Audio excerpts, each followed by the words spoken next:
Thank you very much for talking about the motherly love of how Baba said he's going to take care of all of us. Same thing in Mid-Atlantic region of us. We have one mother, is a gent, but he takes care of all our food and retreat and everywhere. He is none other than our ex-regional president and current president of East Brunswick, Rajan Gaya. I would like him to come and welcome me the side.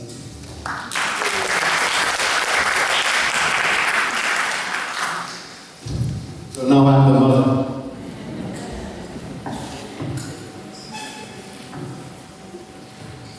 Salam, everybody. Salam.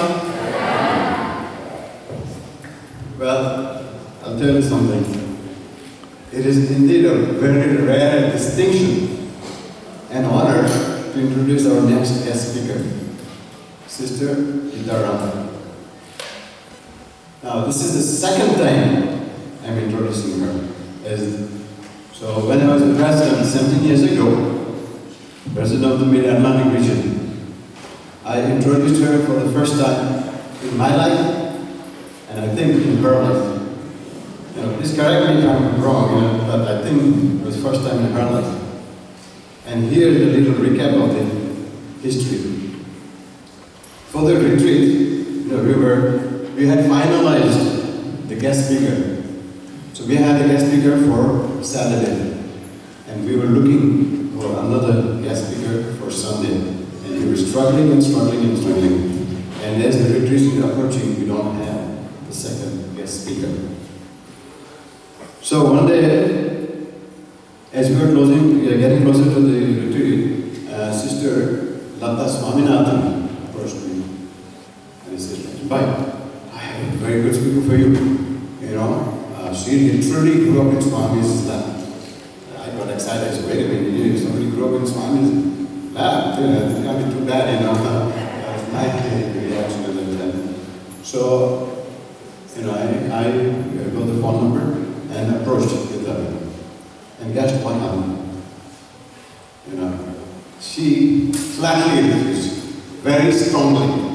And said, "I'm not a speaker. This is no way I'm going to speak."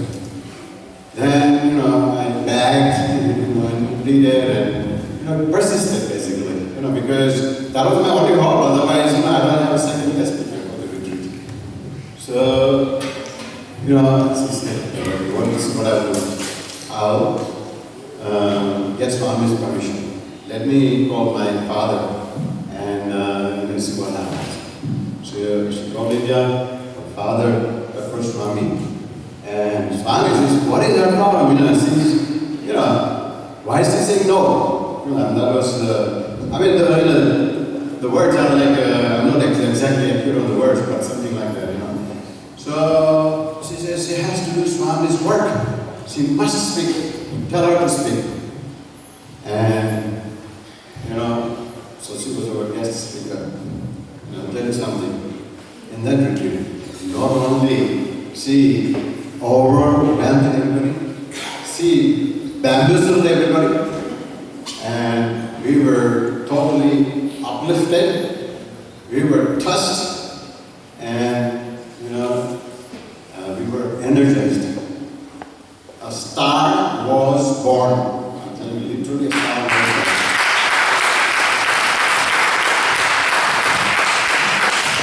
Because it's called the Thakra way of the retreat, and immediately, I think it was Region 2 had invited, and after that, one after the other, and she's another international guest speaker. So that's the only good thing probably I did in my life, The reason I actually mention this is that we have a lot of talent in our region, and given the opportunity, they'll shine. And that is a prime example, that encourage children, adults, give them the opportunity to speak. That was my take on this. So now I'm going to formally introduce her.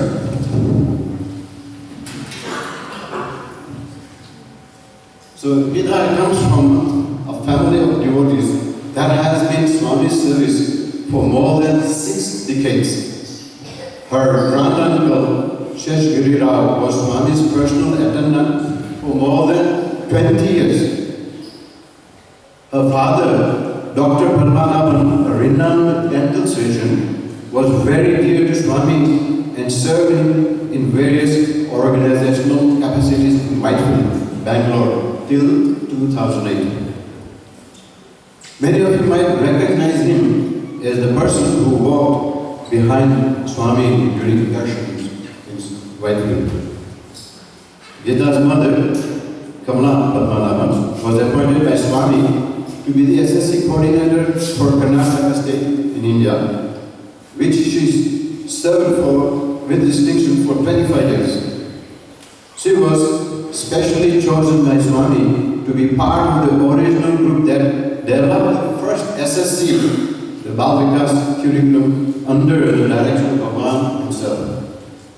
Gita's family was one of the 9 families that started the first Akhand Bhajan in 1945 under Swami's guidance. They conducted this for 25 years until Swami declared it into a global event. Gita was named by Swami and has had the incredible fortune of enjoying and experiencing the multifaceted personality of our Divine Lord right from birth.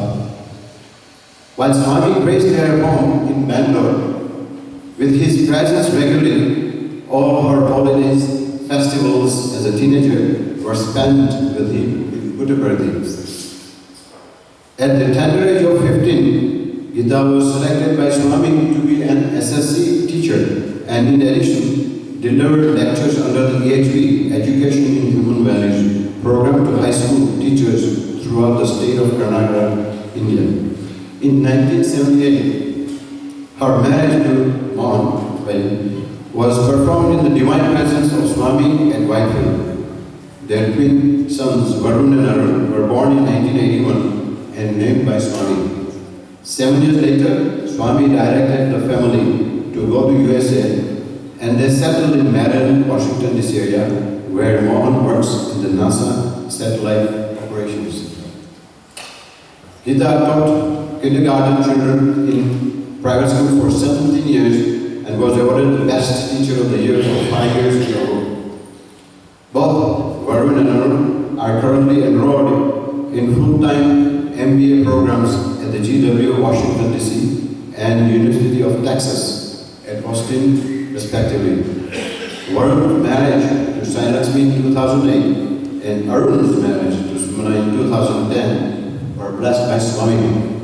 After receiving Swami's approval and blessings, Gita has been sharing most intimate and wonderful experiences of our beloved Lord Sai in different parts of the world, including USA, UK, Canada, Indonesia, Malaysia, Singapore, and India for the last 17 years. In November 2005, on the occasion of Ladies' Day, she was chosen by Swami to address the distinguished gathering in his divine presence at Prashanti Nilayam. Please put your hands together and give her a hand.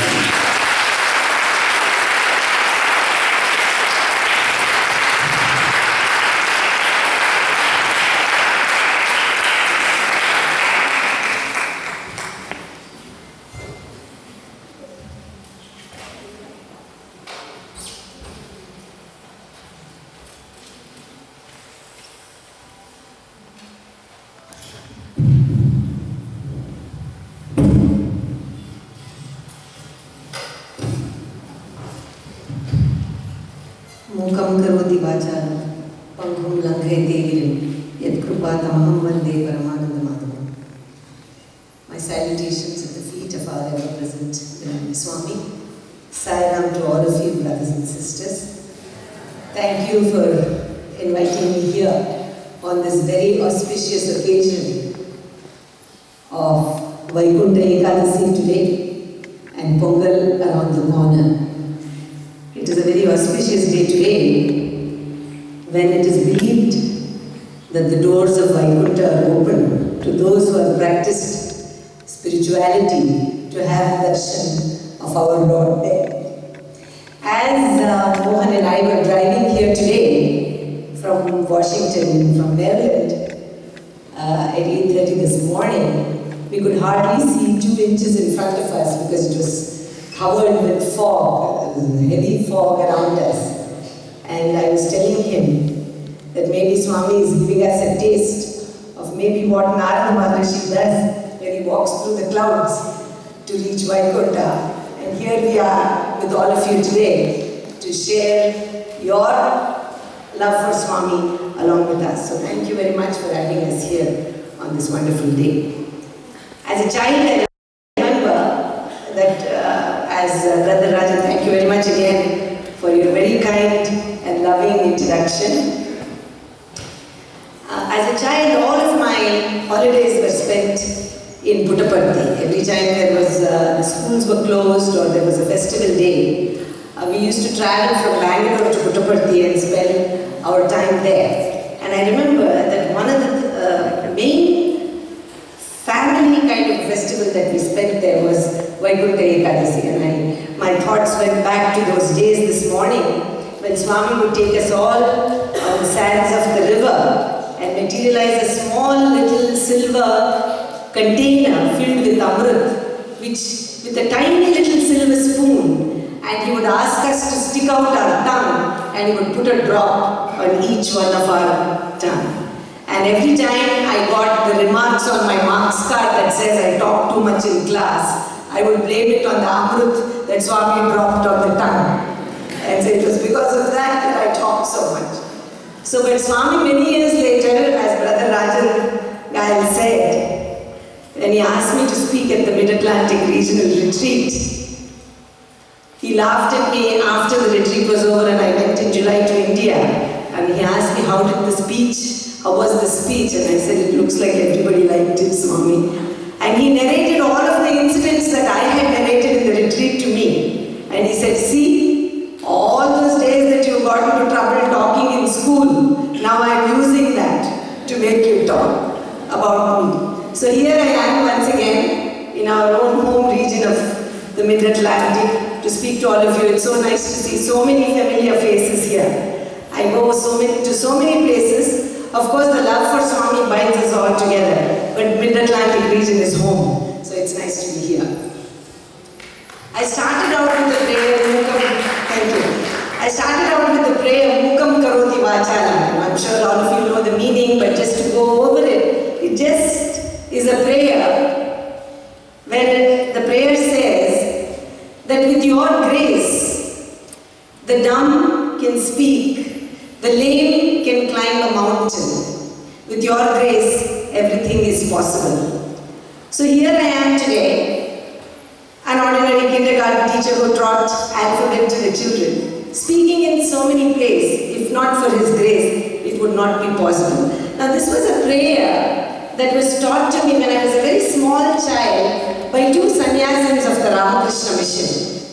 They had come from Calcutta and they stayed with my parents. And the reason for staying was they came from Calcutta to attend a conference at the Ramakrishna Mutt in Bangalore. But one of the sannyasins developed terrible toothache. So they brought her over to my father's house. And they both ended up staying so that my father could treat them.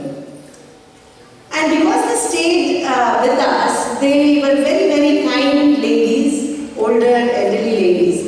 And every evening after the conference was over, they would call me, after they came there, they would tell me stories about Sri Ramakrishna. They would sit down with me. I was maybe a small child of 6 or 7. And they would tell me many, many wonderful stories of Sri Ramakrishna. And during that time, they taught me a few prayers. And this was the prayer that they taught me too, Mukam Karoti Vachalam. And they said that, Geeta, with utter faith, they said, if you have faith in your Swami, because they saw Swami's picture all over our house, you can do anything in your life. Anything is possible for you. And of course, as a small child, I was told by my parents that I better sit quietly when the ladies were talking to me, so I sat there, whether I understood or not, and I would nod my head very obediently. And they, in the 1 week that they were there, they would make me repeat a couple of these prayers, this being one of them. And every evening we would repeat the prayers, they would tell me a story, and they would go away. They would retire for the evening. Several months later,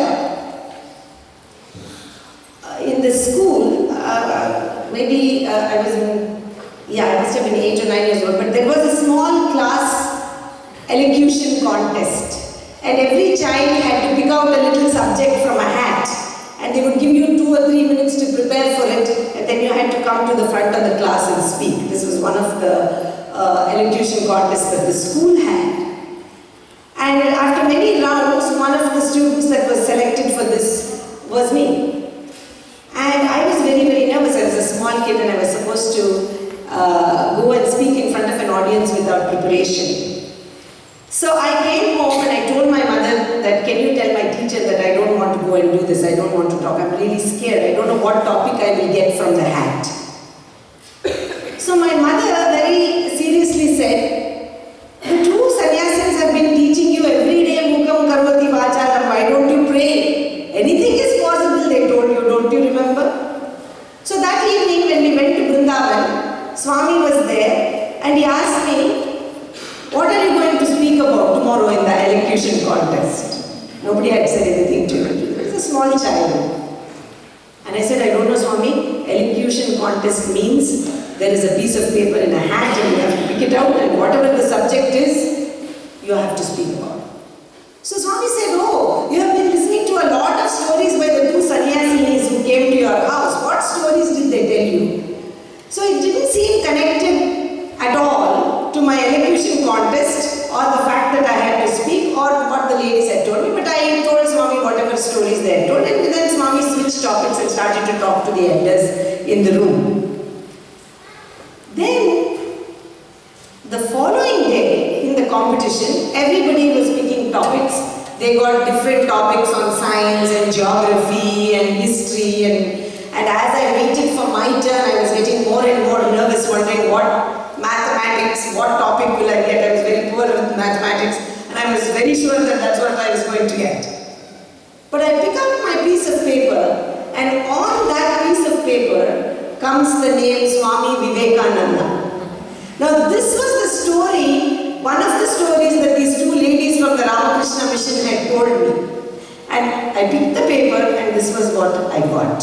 So very confidently at the age of 7 or 8, whatever it was, I went up and told the story of Swami Vivekananda as I had heard from these sannyasis and ended up winning the first prize for the elocution contest. And sure enough, the next morning, it was a Sunday, the weekend, Saturday morning after school was over on Friday, Saturday morning, went to Vrindavan as we always did. And Swami came and said, what topic did you get? He said, I got Swami Vivekananda.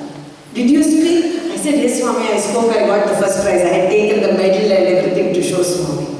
Looked at the medal. They said, what sloka did they teach you? Mukam Karvati Vachalam. See, if you have faith in the Lord, even when you are nervous, whatever it is, the path becomes easy and anything is possible.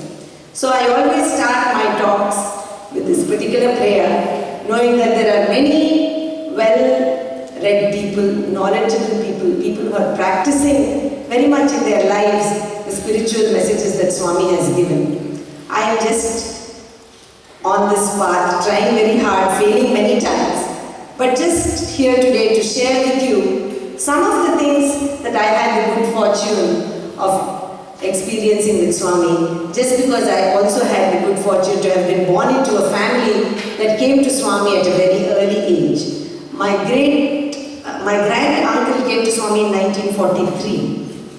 So everybody in the family on my father's side especially became devotees.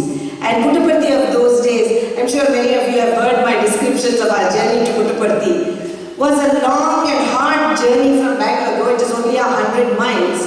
But all of our time was spent there. And because there were hardly any people in Puttaparthi, all of Swami's time was spent with us. So in that process, we were able to learn and hear from him many things. We heard from him. Whether we learned it, that is a question that only Swami can answer, because it is difficult to practice. But the thread that has been running in my life is that of omnipresence. Now Swami's physical form is not here, but his omnipresence I have felt throughout my life. Him being in Puttaparthi, me living in the US. The distance is there, you could not see him every day or every year. but his presence was felt in many, many different ways. Just to give you an example, while I stand next to a podium, as Brother Rajan Gayal said, Swami really gave me the unique opportunity to speak at the Ladies' Day function in Puttaparthi for his 80th birthday. I think he gave me many years of practice before that to speak at the regional retreats, before he thought I was deserving of standing in front of so many lakhs of people in Sai Kulwant Hall, utterly a nervous wreck, not knowing what to say, because Swami had commanded me that you don't have to prepare anything, you just be a tape recorder. When I turn it on, you turn on, when I turn it off, you close your mouth. So I don't want to prepare because I don't want Swami to say, you prepared, so I let you prepare, I didn't bother. So I want him to be the one who takes the trouble and not me.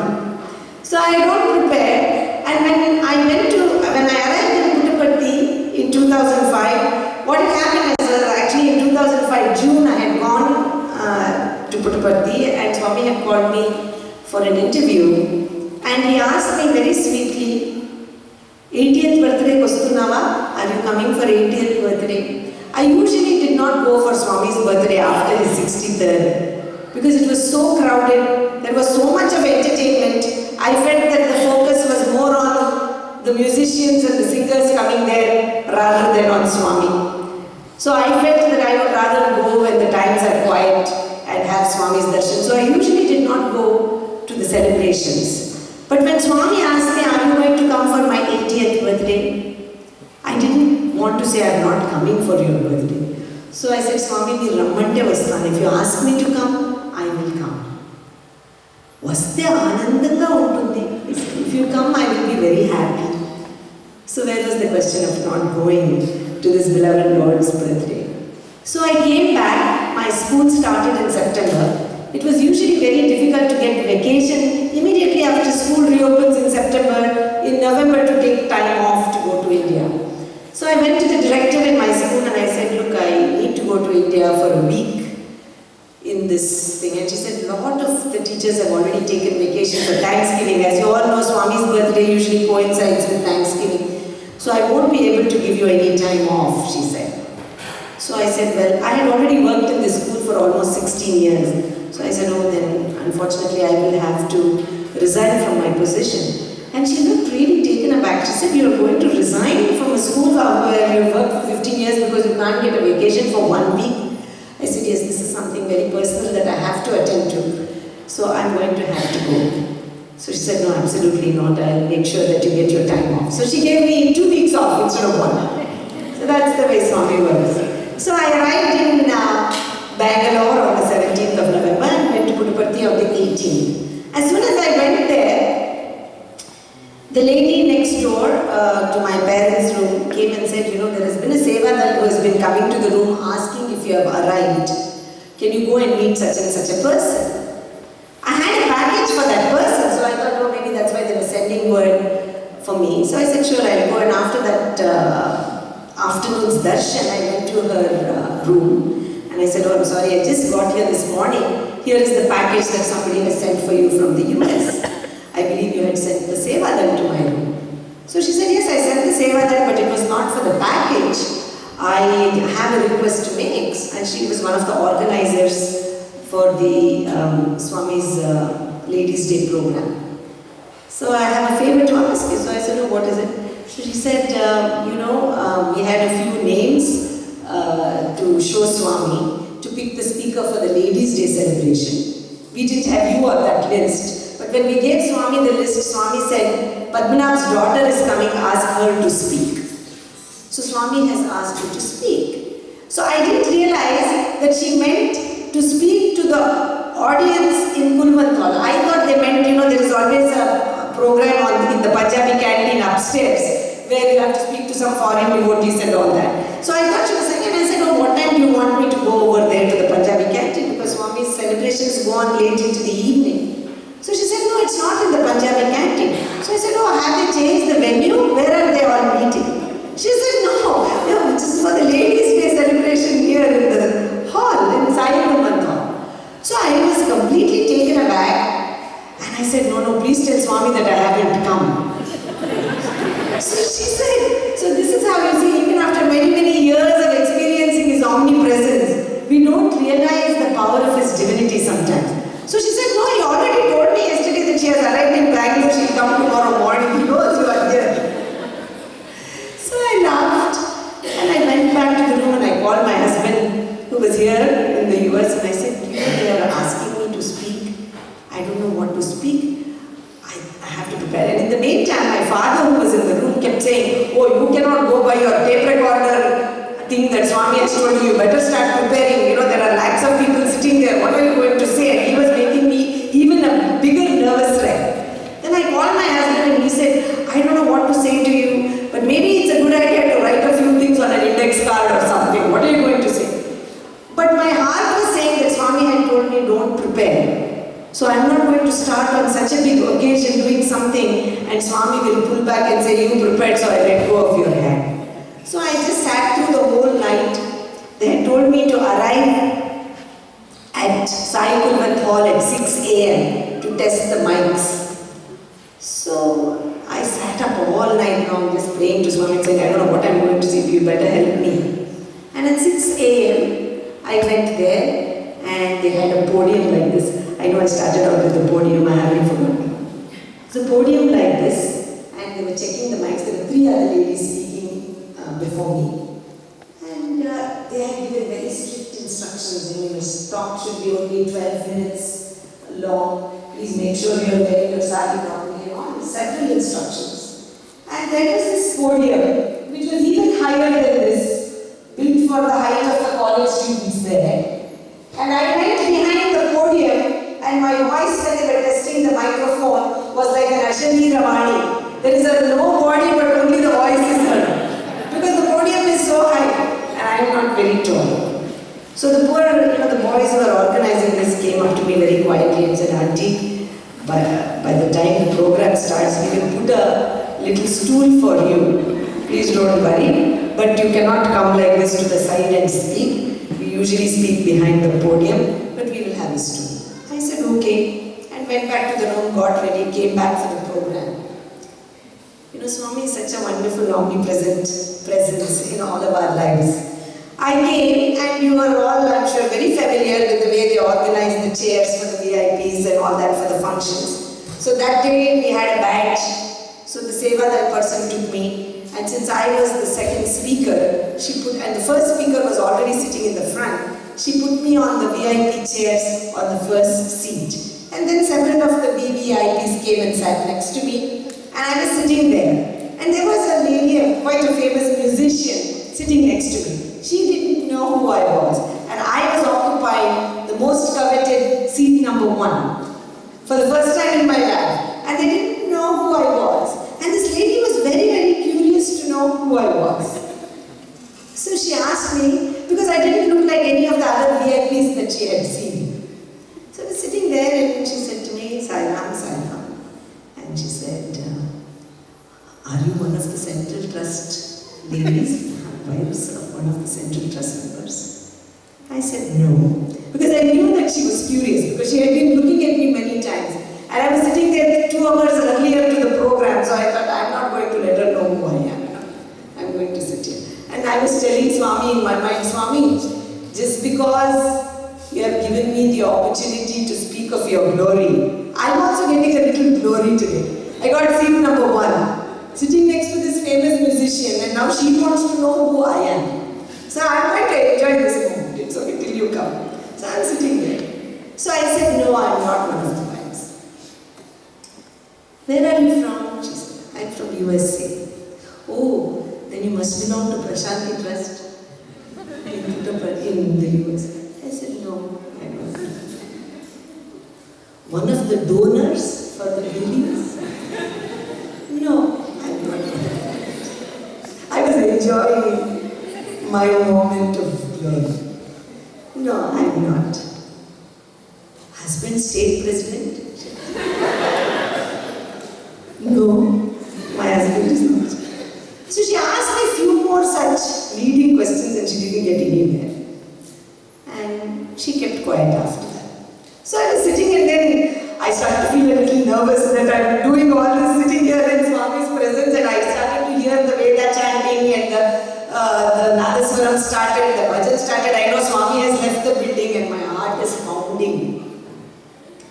And I said, sorry Swami, maybe I should have done all this to this lady. Please forgive me. I hope I don't mess up on the talk. In front of so many people, you have trusted me and given my name to these organizers.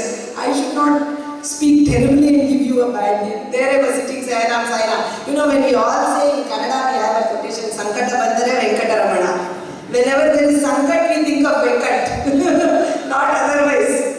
So I was sitting there saying Sairam, Sairam, and Swami came with all the bands and all of the usual paraphernalia.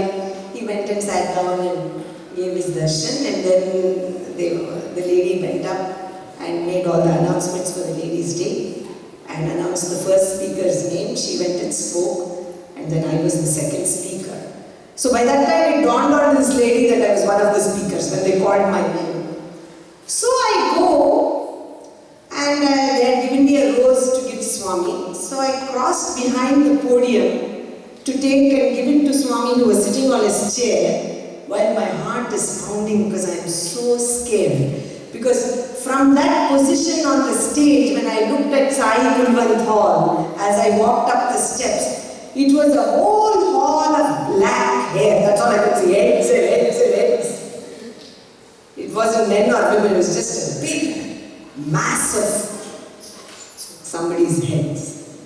And I was so nervous. And as I walked behind the podium, my eyes fall on that stool which they had promised me that they would put behind the podium. And as I walked to Swami, I registered the stool. It was about 6 inches diameter, and it was a plastic stool with a cloth over it. And I'm thinking, how much do I weigh? Because that stool looked so tiny, and it's plastic, and I'm thinking, if I stand on that thing and the legs go flat, my face is going to crash into that podium in front of all these people at Swami. And the whole stage, as you all know, are all men. I'm the only woman coming up. And I walk up there and very nervously I gave Swami the rose. And Swami said, "Em maatladutunnavu? What are you speaking?"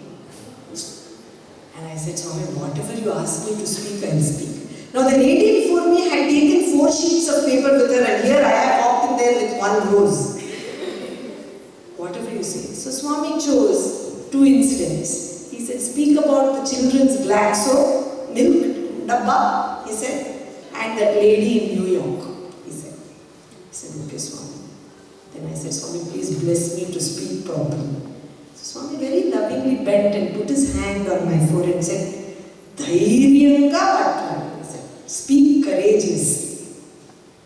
I said, thank you. The minute he put his hand on my forehead, the pounding of my heart just reduced to its normal pace. And as I turned around, again my eyes falls on the stool. And I look pleadingly at him because that's the next disaster waiting for me. And Swami very sweetly reads my mind and says, Bhadrangga Ekku. Climb carefully. So that means there is a disaster waiting. When he is telling me climb carefully, I looked at him again like this. Nothing will happen. Go and sleep. So I came and hesitantly stood on that little stool and spoke of the 2 incidents. And I finished, and they had given me so many instructions to finish, and I didn't know how much time I took, but I spoke the 2 incidents, finished, and I came back to Swami's chair to take Padnamaskara. And he said, why did you finish so quickly? I was laughing, he said. And I said, no, Swami had given me 15 minutes. I said, very happy, he said, and I came away. I came and I sat down, and everybody said the talk was good. And afterwards, Radio Sai people gave me the CD of my talk. And when I listened to it, I found that I had spoken exactly for 12 minutes. I had not realized that when I spoke, but it was, with Swami's grace, exactly 12 minutes. After Swami's birthday celebrations was over, the following day, unfortunately my mother-in-law, who had also attended this program in Puttaparthi, came back to Bangalore on the 24th of November, but she passed away that day in the night, very suddenly. Perfectly healthy lady, saying Swami's name, just went to bed and passed away that day. So Mohan had to come back for the ceremony and all that. And after the 13-14 days were over, we went back to Puttaparthi. And this was in December now, Swami's birthday celebrations were over. He called us for an interview and he was very loving to him and said, what is there to cry? She has lived a wonderful life, of such a good and pious life. She has brought all of you to me. You should celebrate the fact that she has come to me. Be happy that she has come to me, he told him. And he finished talking about that, and then he looked at me and said, you spoke very nicely for Ladies' Day. I said, Swami, thank you for helping me. And then he said, and very sweetly he started to say, Prashanti Council while Vedlama, are you the wife of somebody from the Prashanti Council? And then he mimics my voice. No. State President's wife? No. Donor? No. So the whole conversation that I had with this lady while I was waiting for Swami repeated the whole thing. Bad girl, that poor lady wanted to know what your name was. Instead you were playing games, sitting there, and then you say that you were scared to speak instead of thinking what you are going to speak. I said, no, Swami, I know that you will help me, so I was just enjoying a few moments of that glory. You know, we say that the thread also reaches him in the garland. The idea is to offer the flowers, but we tie it with the thread, and the thread too reaches him in the process. So I said, Swami, just like that thread, because I spoke about you, I too was able to enjoy a few minutes of that name and fame. And he laughed. But I said, always remind me that that is what that people are enjoying when I am speaking. So this was a thread of omnipresence that was there in my life, whatever I did. So wherever I went, whatever I did, whether he came to our house, whether I came to the US, whether he was in Puttaparthi or Bangalore, somehow or the other, the good fortune was that I knew that he knew what we were up to. And in that process, I think our lives changed. Because when you know that he knows what you're doing, he knows what you're saying, he knows what you're doing at all times, then automatically you have to be cautious as to what you're doing and what you're saying and what you're doing. And that has been the presence in my life in so many different ways. In just a few years ago, I was telling my husband, some years ago, I was telling my husband that we wanted to, Swami had picked a particular house for us to buy in Maryland many years ago. So we bought that house and the basement was not finished, it was a new house. And I would constantly tell Mohan Ram, please let us finish the basement so that sometime at least I can have a bhajan or something. Because the house was not very big and we didn't have a room where many people could sit. And he would say, no, let us see. When Swami told us to buy this house, the basement was not finished and that's how he wanted it. I don't want to finish it without asking Swami. I said, you don't have to ask Swami all these things. One particular year, we went to Puttaparthi after quite a discussion before we had left about the basement. And when we went there, he called us for an interview, and as soon as we entered the interview room, he said, basement, bhajan, bhajan. He said, how much you talk about this basement, bhajan. What I am discussing in Washington DC, in Maryland, Swami repeated our conversation. You are going on bothering him to finish the basement. I said, Swami, I do not bother Swami. I don't want it for any other reason except for the fact that I want to have the bhajan. Why? Don't you go to the center bhajans?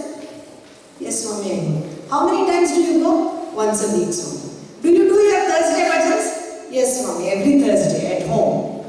Then why again basement calling people bhajan and then having bhajan and then wondering where to have the next bhajan? Why you want to have all this churning in your mind? Go to the center, do the bhajan. Thursdays, do the bhajan. What more? Rest of the time, think about practicing, not bhajaning, singing. Think about practicing. Then it was such a serious, so immediately I said, sorry Swami, I won't ask him anymore. Immediately, that facet of the Guru changed and he became a mother. I said, no, one more thing is there. Shall I tell you the real reason why I don't want to finish the basement?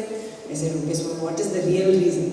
He said, you know, in America, you have to carry the vacuum cleaner up and down. You're already carrying it from this floor to upstairs to downstairs. one more floor if you carry, naake baadaga untundi. To see you, I feel very bad to see you carrying the vacuum, heavy vacuum cleaner. That's why I'm telling you. That was the end of it. When Swami is saying he cannot watch me carry the vacuum cleaner, how can I bother my husband to buy, to finish the basement? So this omnipresent Swami, in all our lives, and I'm sure if each one of you look into your own lives, you will find hundreds of incidents where you know that Swami knows. He will let you know in some way that he has been present in your life.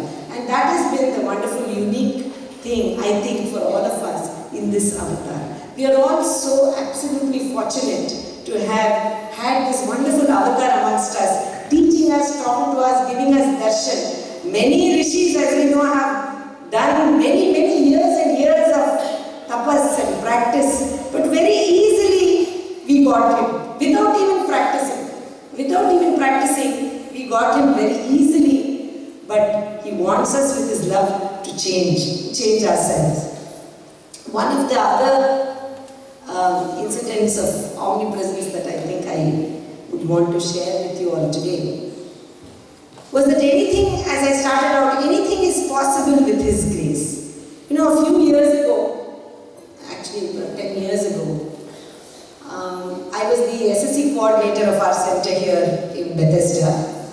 And I'm sure many of you have heard some of these incidents that I'm speaking of today. I'm sure I'm repeating. But Swami's glory is always so wonderful to hear. Once I asked Swami, when people ask me, I have to speak of the same things. I don't have anything new to say. So he looked at me very surprised.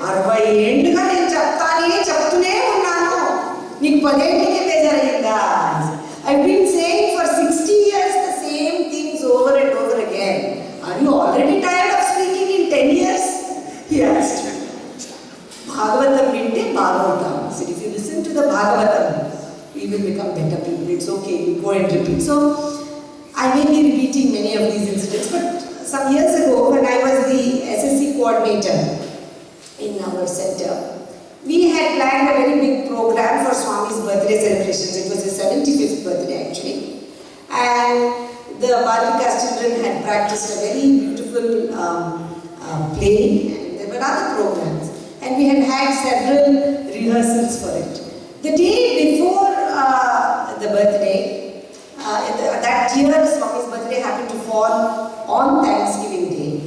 And I went the day before, on the 22nd, I went to the grocery store to buy some flowers and fruits and all that for my own prayers in the morning. The program was in the afternoon. So I wanted to finish my morning prayers at home for Swami's birthday, and I went to do my grocery shopping and some flowers and all of that. And I stopped at the ATM machine to withdraw some money. The rehearsals had happened all through the day. I was really tired. I just wanted to get home. And I drove up to the ATM machine and withdrew some money. And I had left my door open because my height is the problem. I couldn't reach the panel of buttons there. So I opened the door and took one leg outside, and I had withdrawn the money. And I had not yet closed the door.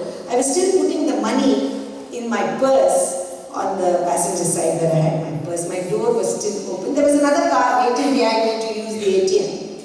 When suddenly, some man opened the back door of my car and got into the car. And he grabbed my hair and pulled my head back, and I had a huge knife at my throat.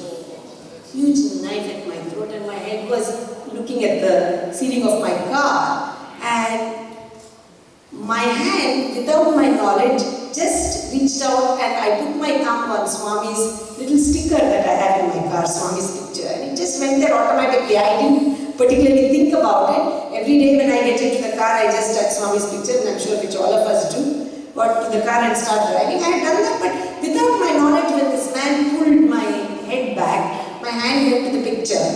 And he said, drive, he said. I could see his face, not really his face, he had his hat down, but I could see he had brown hair and blue eyes, but his hat was pulled down, and I could see in my rear view mirror, this man, maybe in his late 40s, and he was saying, drive. And I looked at the gas. I had about half a tank of gas because I don't know where he's going to ask me to drive. And I said to him through the mirror, looking at him at the mirror, if it's the money you want, I can give it to you, I said, because I had just withdrawn money. And I said, if it's the money you want, I can give it to you. And I said it very calmly, just like I'm saying to him, I don't know, it's again Swami's grace. It's the money you want, you can take it. He said, no, drive it, he kept saying. But I couldn't see, and my door was not closed, so I said I have to close my door. My one leg was still sort of hanging out of the car. So he loosened his grip a little bit. I closed the door, and he loosened his grip, and I sat forward. I was about to drive, and suddenly I could hear the sirens going off and the flashing lights, and 2 police cars came and blocked in front of me so that I could not drive out. They came from the other side of the ATM machine and blocked off. So now I couldn't drive. And 6 police officers got out of the car and they all started to walk. They were somewhere near where those doors are, and they started to walk, and they saw that there was this big knife to my throat. And they stopped at a little distance because I think they really did not want to agitate this man who had his knife, and they stopped. So I said, look, I can't really drive. Why don't you give yourself up? Because you can see I can't really drive. And even if you do something to me, you won't be able to run away. Why don't you just give yourself up? I said. So there was a few seconds of silence, and of course this is not a dialogue anybody would have practiced in their life. I was just saying something that came to my head. There was a dead silence, and then the man said, how come you are not scared? That was the question he asked me. So I said, what is the use of being scared? You are going to do whatever you are going to do. My children are older children now. My sons were in high school. They are grown. If it's my time to go, it's my time to go. But you won't be able to escape. Maybe if you gave yourself up, you won't be in jail for that long. My very poor knowledge of the US law. So I said, maybe if you give yourself up. So again there was a silence, and the man said, okay. And he opened the car door and walked to the front of the car, came up to the headlights of my car, and these policemen they were so quick. I had never seen anything in my life. They pounced on him and they had chained his hands and legs in a split second, and they dragged him to the car and took. And I was saying, because I had never seen anybody being arrested like this and thrown into a car. They dragged him, and by this time there was a large crowd surrounding us because people could see that something was happening, and the car behind me was still there. I think he was the one who had called the police because he had seen this man enter the car. And they dragged. And then the police officer came up to my car, opened the door and said, are you okay? Are you okay? And he kind of asked me to step out because they thought that he may have done something to my throat. I said, okay. There was a large crowd around the ATM machine. So this tall African-American gentleman just picked me up and said, she's okay, happy Thanksgiving, everybody go home. So then he sat in my car and we drove out into the parking lot. It was about 6 o'clock, 5:30 or 5:45 in the evening. It wasn't late in the night. There were a lot of people shopping for Thanksgiving. It was a crowded shopping area, and it all happened in the middle of all this. And he pulled up into the parking lot. And then he said, are you okay? And what did you say to me? So the other police officers came with the paper, and I just narrated what had happened within the car. And they said, well, you seem to have been very calm because that guy had run away from a penitentiary and he was running, and the police were already chasing him. They didn't know where he was, and he saw the car door open and he got in. He knew that the back door was probably not locked and he got in. So if it had to be anybody, it's a good thing it was you, because if somebody had screamed, I think he would have got agitated and really hurt them. So it's a good thing you spoke very calmly. So I said, I really don't know what I said, but this is what I said to him. But I was very worried for the man because they had really put chains around him and thrown him in the car. And I was feeling really bad because I had convinced him to get out of the car to be chained like this. So I said, will that man get a lawyer? I asked. So they said, ma'am, you should be worrying about your lawyer. Why are you worrying about that rogue? So I said, no, but you people dragged him, so much into the car. Why did you have to drag him? He said that we can't take a chance because he may run into the crowd with the knife and grab a child or something. So we had to do that. So anyway, the man said, can you drive? And then he police car drove behind me. He drove up to my house. We came up to the house and he gave me a little visiting card and said, look, you seem very calm right now, but you may start reacting once you go home and you might go into shock and all that. So here is a hotline number to call. Here. I said, no, I don't want any hotline number. No, no, keep this hotline number. I have my own hotline number. I don't want this hotline number. He said, no, in case you need it, you please keep it. So I went into the house and my husband came home around 7:30 and I told him. And I said something to him, which was the only person I talked to. I said to Mohan, you know, the whole thing was such a strange experience which nobody ever thinks will happen to them in their lifetime. And while I was talking to this man, I don't know what I was saying to him, I said all this. But my brain was thinking as though I was a second person. As though I was a second person. And my mind was thinking, at this moment, if I don't believe Swami is with me, what a waste of my time and his time. For 45 years I have spent at his lotus feet. I have to believe that he is here with me when this man is grabbing at my hair. That's what I was thinking. Though I was talking to him, but this is what I was thinking. And then the second part that kept coming in my mind in those few minutes, it only was a small few minutes that this whole thing happened. It felt as though it was a long time. And I was thinking, he's going to kill me today. But Swami always says that this body is like an old shirt. When it is time to discard it, you should discard it without any problem.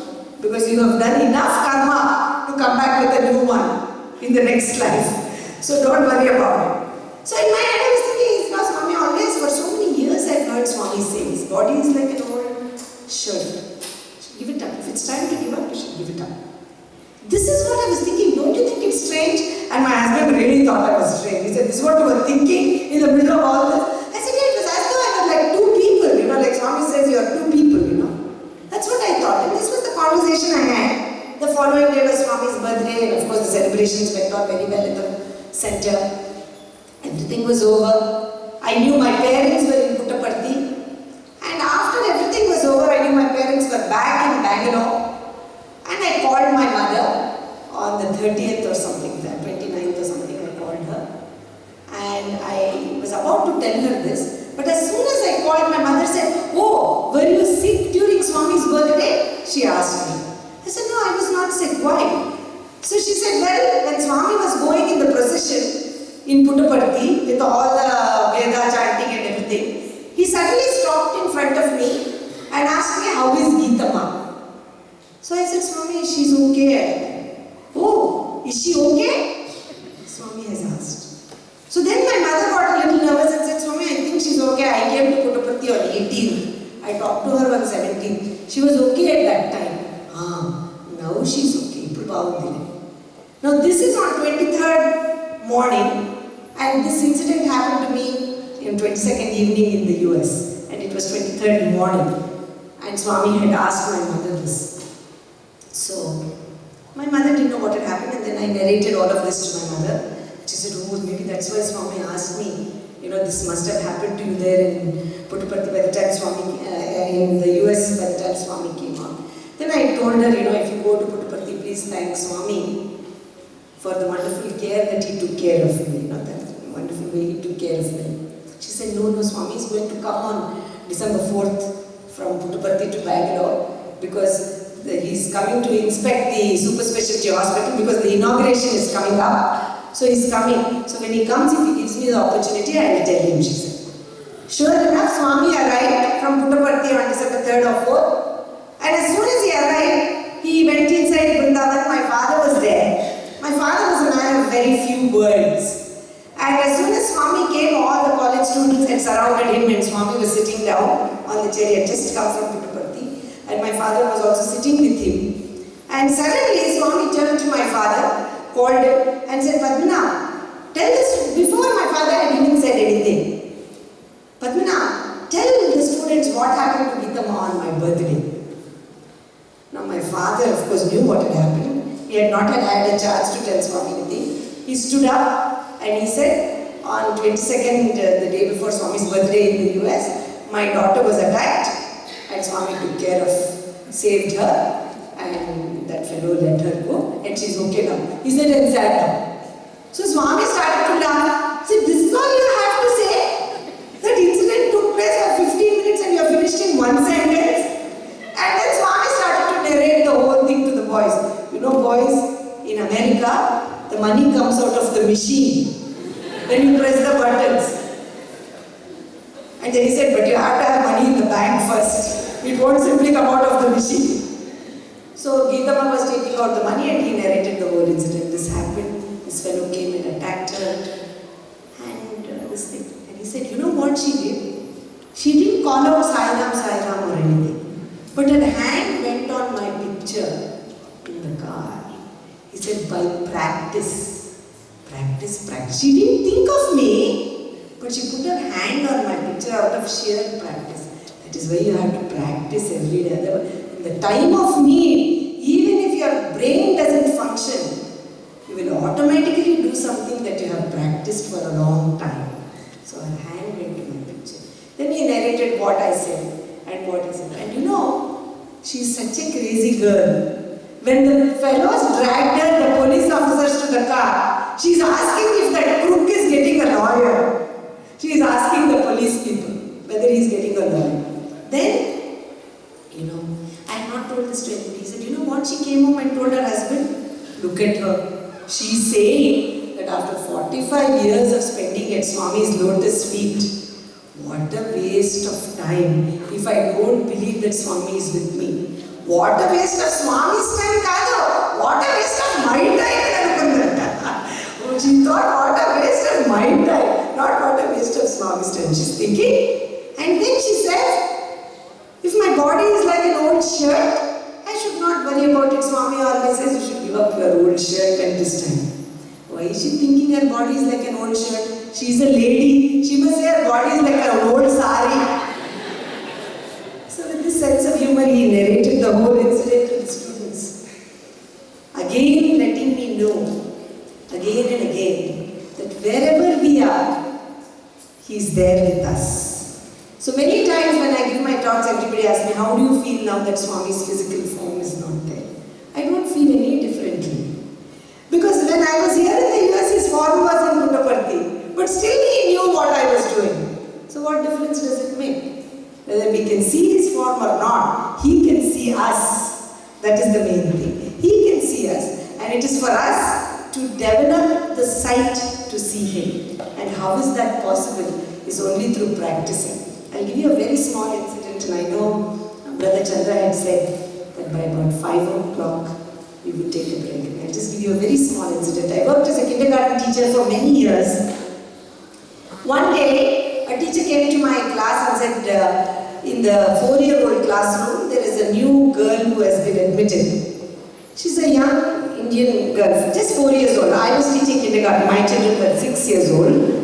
She said, but Geeta, she's crying a lot. The mother has dropped her off. It's the first day of school. She's crying a lot. Do you mind if she comes and spends a little time in your class? Because she's an Indian girl. She may feel a little familiar because you're an Indian. She may feel comfortable with you. Is it okay if she comes to your class? So I said, okay. And my class was going out to the playground for recess. So I said, no problem. She can come with me. So the girl came out with me. And all the children were playing, and I tried to encourage her to go and play with the children. And she kept saying, no, I'm okay, I'll sit with you. I'm okay, I'll sit with you. She's a small girl, she's been crying a little bit. And I was walking around the playground, playing a little bit with my students, basketball and other things. And the girl would sit in one place and she was just watching me. Small girl, just 4 years old, innocent. And then suddenly, when I came back to her, she said, are you a very important person, Mrs. Geeta? I said, no, I'm not a very important person. No, you must be, she said. No, I'm not. Why are you asking me that? She said, well, because only important people have bodyguards. So I said, I don't have a bodyguard. She said, yes, the man with the curly hair keeps following you. The man with the curly hair keeps following you. So I said, really? You see a man with the curly hair? Yes, he keeps following you to the basketball court and everywhere. And I just hugged the girl. Because in her young, innocent life, where she had not yet developed all the bad qualities that we have, She could see my Swami following all the children in their basketball, following all of us, but I could not see him. I could not see him. And it was more and for confirmation that how much more I have to practice to develop that ability to see him like that innocent child could see. So with those few thoughts, I'm sure we'll all come back again in another few minutes. Sai Ram to all of you.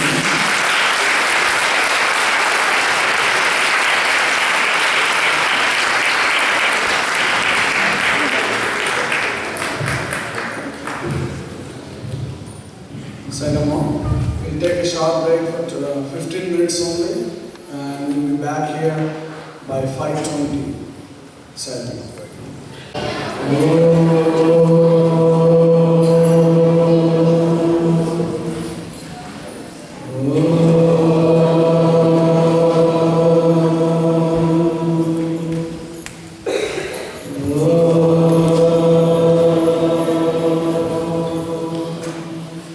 Welcome back. We had a good snack time. Thanks for Rajan. And the second session of the program will be going on right now. And we'll be ending with a couple of bhajans and aarti. If people are going and have to leave early, please do take prasadam and leave. This is a request to all the members. Because of our Sankranti celebration, we want everyone to take the prasadam and go. Sai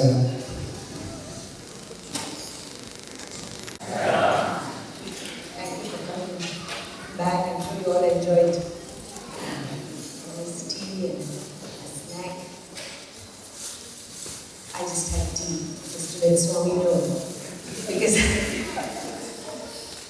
I had gone to a regional retreat in Canada and they had two sessions, two sessions in the morning. So I had to speak from 8:30 to 10.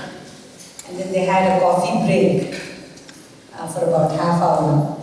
And then I had to speak from 10:30 to 12 by day, or 10:30 to 11:30, something like that, similar to the arrangement that we have. And unfortunately for me, I have that habit of loving coffee, and they had very good coffee. So I went and had coffee, and I had a little bit of snack, and I came back. And I started to speak, and one of the snacks was a very spicy chivda that they had made. And I ate it and I came, and as I started to talk, I had to clear my throat several times and cough and continue my talk. And sure enough, our omnipresent Swami will not let even a small act of indiscipline go by. So when he came, when I saw him the next time, he said the snacks are for the people who are attending because they have to listen to you. It is not meant for you, that you have to eat so much and then try to talk there and coughing into the microphone. So I promise you I will hopefully not do that. I may have tea.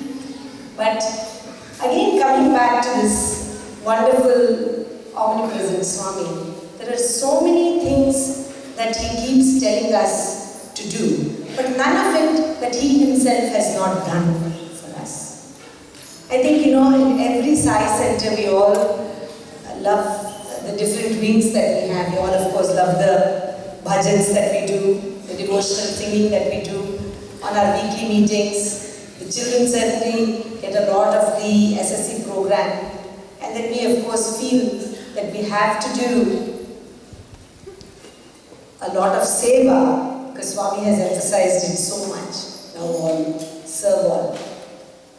But I just want to share an incident with you because seva has become such an important part of every Sai center. And I know I have probably shared this with you many times. But just because today is an auspicious day and the cold months we try to do seva, the attitude with which we do the seva is most important than the amount of seva that we do. The attitude with which we do. It's the few people that I see year after year in the regional retreat, there is no other better example with what love Rajan Bhai and Sister Geeta does so much seva within the region. I've seen him occupying the position of a regional president, and as he said, he was the first person to have me speak here in the US. But I've also seen him when he's not in office, he has not withdrawn that and just sat there year after year, just coming and going. But whether he has been in office or not, he is there to do the work. And that is what is the most important thing, a message that Swami wants us. It's not just doing the seva when we are occupying a position of a coordinator or the president, but to be there to help out the committees that take over and help them do the seva too. Because the seva is really for ourselves, because we are the ones who learn from doing that seva. And this is what Swami says. I remember as a young child, many years ago, this is in 1970 actually, Swami asked my mother to visit some of the countries in Europe. She was a housewife, not a very highly educated person, but she was the state coordinator for SSC for Bala Vikas in the state of Karnataka. Swami had just started this Bala Vikas program in '69. And she was the first coordinator. She served for 25 years as the coordinator for Karnataka.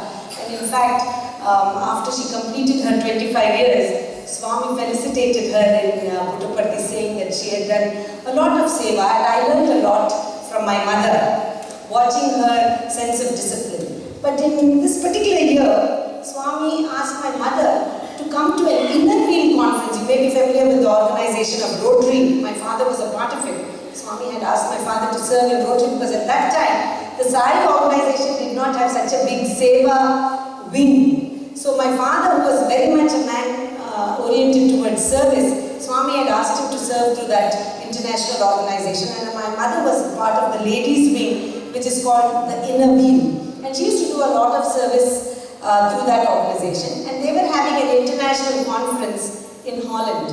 And Swami asked my mother to go to the conference. In fact, my mother wanted to go. They had invited her. And my father, as usual, put the burden on Swami and said, if Swami says go, you go. Now, my mother was leaving the country to go by herself on a European tour. And it was quite a big step for her. So my mother and I, we went to Puttaparthi to ask Swami. Swami was so wonderful to her and said that you are going for the first time out of the country. Your husband is not there with you. You will not be able to eat the food there. So I will write, there are some Sai devotees all over Europe. The Sai centers had not yet started. There was one in London. I will write letters to them so that you stay with Sai devotees and they will look after, even though you are going to the conference. So Swami actually personally wrote letters to the Sai devotees to host my mother while she traveled all over Europe. She went to several countries, including Russia at that time. And she stayed with many Sai devotees who looked after her with a lot of love. And she had a wonderful incident there actually, which time allowing I will share with you. But in that particular interview, while we were sitting in the interview room, there were several ladies there. And there was one lady in the interview room who would, every time Swami would pause, she would say, Swami, you must please come to our city. You should please come to our town. And Swami would look at her, not answer, and continue with whatever he was talking. And then he would pause, and again the lady would say, Swami, you must come to our town, Swami. You must come to our city, Swami. Again, Swami would ignore her and continue to talk. And a few minutes later, he would pause. Swami, you must come to our town. And I was a child, and I was watching this, a young teenager, and I knew that there would be some lesson to be learned today. Because I had seen Swami for many years since my birth, and I knew that this lady was kind of digging a hole for herself by constantly interrupting Swami and saying. And if Swami ignores you once, you may think that he may not have seen you. But if he ignores you twice and thrice and 4 times, I think it would be smart to just kind of withdraw into the background for the moment. But unfortunately, this poor lady was going to be the scapegoat of the day so that all of us would learn a lesson.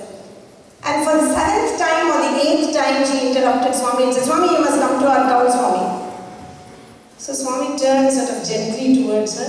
Which city? He asked. He has called her for an interview. She said he knows who she is, but he's preparing the ground. So she told him the city. What do you do there? So she said, I am the Seva coordinator, Swami. We do a lot of Seva for you, Swami. So the hole is becoming deeper. Because you are telling Swami, we are doing a lot of Seva for you. You can see that the sentence itself is filled with ego there. Oh, I see. Chala Santosh. Very happy, Swami said. Then she said, Swami, you must come to our city, Swami. Ignored her and talked to the thing. And my mother and I looked at each other. We know that this is not going to end here today. Something is going to happen. So we were all trained as children by Swami to be very alert. That was one of the things that Swami used to tell us as children. At all times, be alert. In fact, he gave a beautiful explanation of his name a couple of years ago when I had gone to Puttaparthi in 2006 or so. I asked him, Swami, where are you going to speak? He asked me. I was going to Vancouver, so I said, I'm going to Vancouver, Swami, to speak in the spring, I told him. Ye message, he asked me. He's asking me, what message are you going to give? I said, what message can I give, Swami? Whatever message you give me, I will tell. He said, oh, yeah, I have already given you the message. You give the same message. He said, Swami had given me a beautiful message once when I asked him like this, Swami, wherever I go, people ask me, what message did Swami give? And he had given a beautiful message. He said, tell each and every one, I know them. Tell each and every one, I see them. Tell each and every one, I love them. That is the message. I know them, I see them, I love them. What more do we want? He knows all of us. So I have already given you the message, he said. But I said, no, Swami, please, something else. He ignored me, so I was by that time due to keep my mouth closed. And he gave a beautiful, in the conversation with others, he started to ask everybody in the interview room, what is your name? One lady gave her name. Somebody else he asked, what is your name? She gave her name. What is the meaning of your name? He said. So that lady gave the meaning. The other lady also he asked, meaning, gave the meaning. So he asked a few people. Then he asked, what is my name? Everybody said Sai Baba. What is the meaning? He asked of Sai Baba. Divine Mother and Father Swami. No. What else? So everybody came up with different meanings for Swami's name. To everything Swami said, no. Then Swami, please tell Swami, what is the meaning of your name? What is the spelling? S-A-I-B-A-B-A. Sai Baba. So he said, make it backwards. Baba first. He said, you know what that means? B-A-B-A. Be aware. Be alert. B for be. A. Baba. Be aware. Be alert. Okay, be aware. And what about S-A-I? He said, see Sai always in all. For S, see Sai, A, always, I, in all. When is that possible? If you are aware and alert. What do you have to be aware and alert? Not whether the next person is giving you proper Shruti in the bhajan, whether the president is speaking properly, whether the Seva coordinator is making mistakes. That is not be aware, be alert. What do you have to be aware and alert? Be aware of your thoughts and be alert that it doesn't take you astray. Be aware of your words, what I am speaking, and don't go astray. Be aware of your actions and be alert that your actions are always good. So that is the meaning of my name, Sai Baba. And then he looked at me and said, that is your message. You can give this message in Vancouver.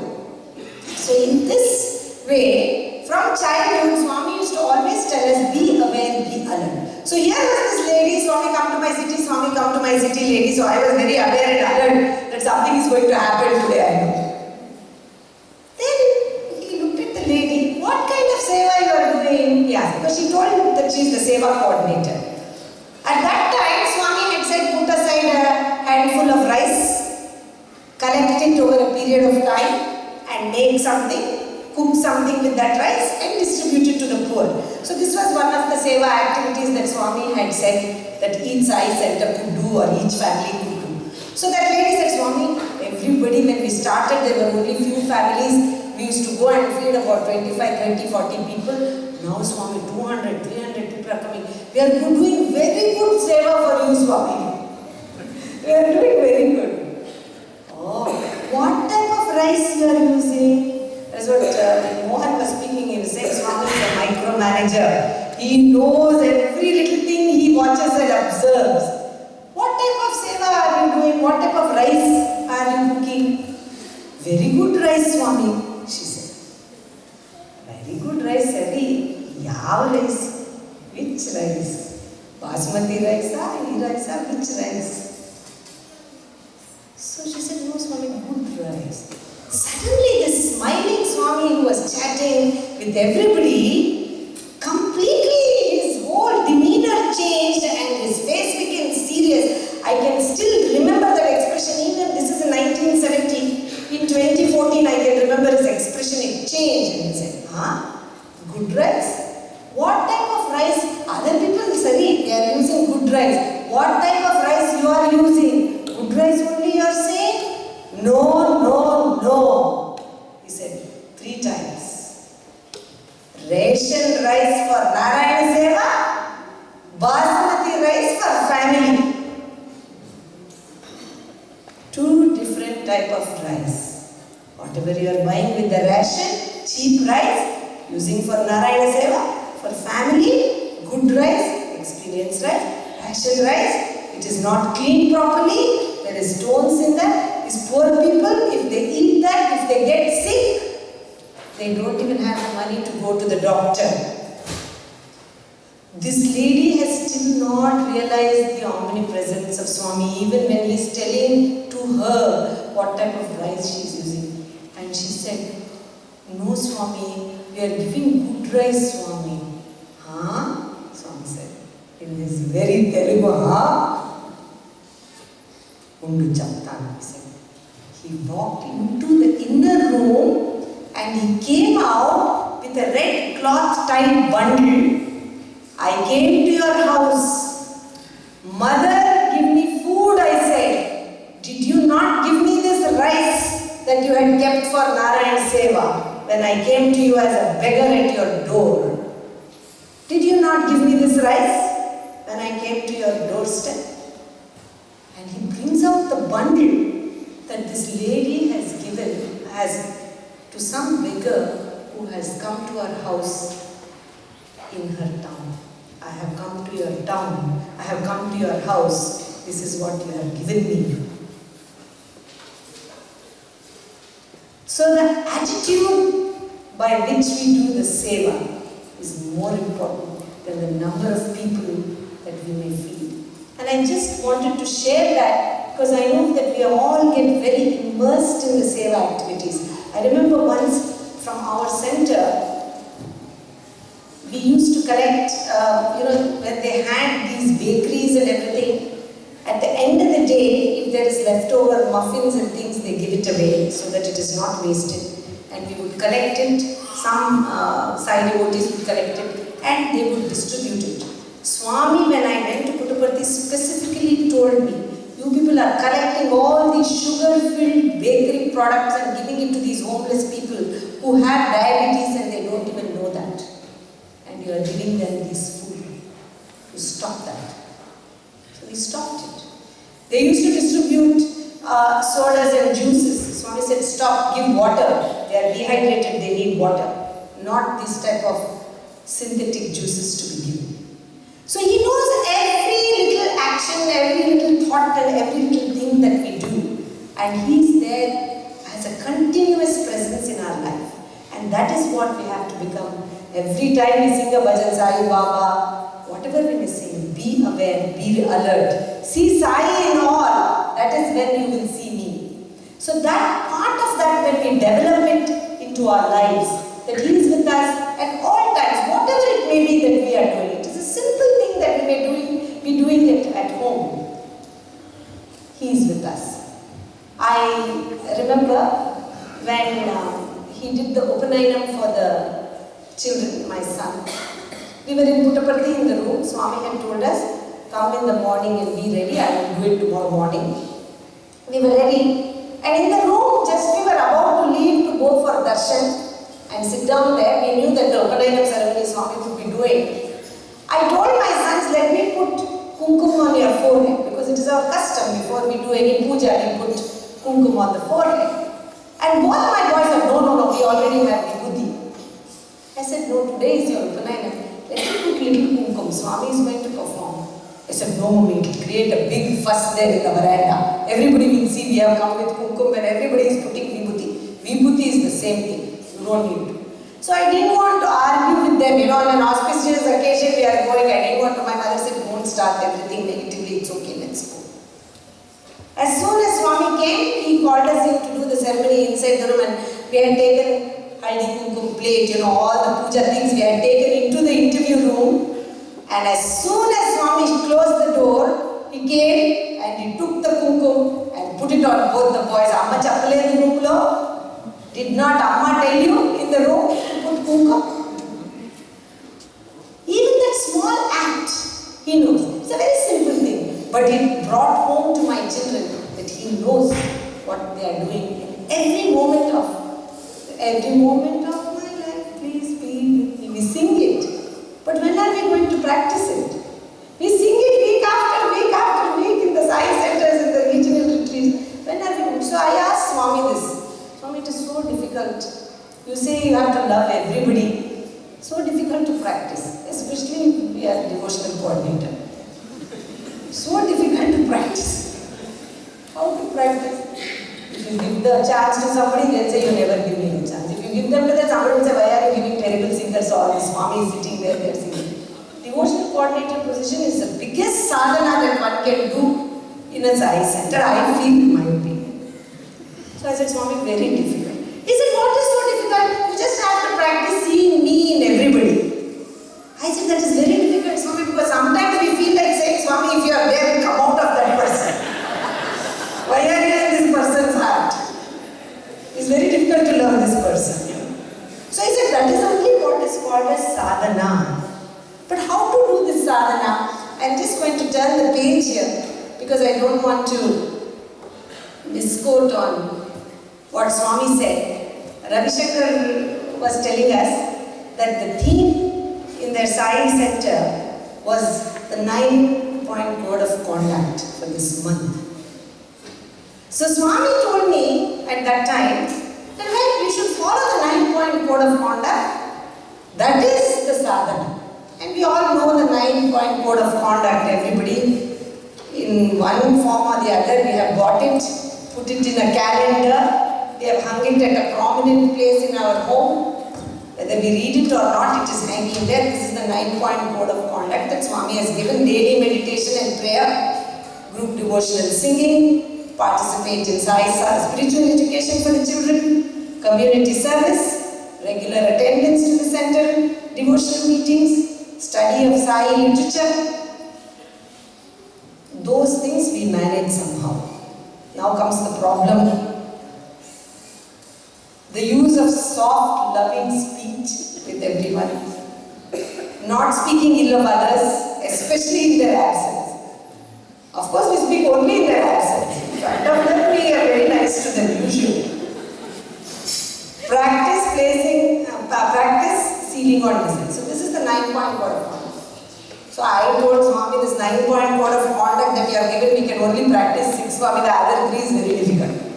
So Swami gave me, he said, okay, try to practice at least this. So I wrote it down when I came to the room. I'll just read that, but it's beautiful if we can do it.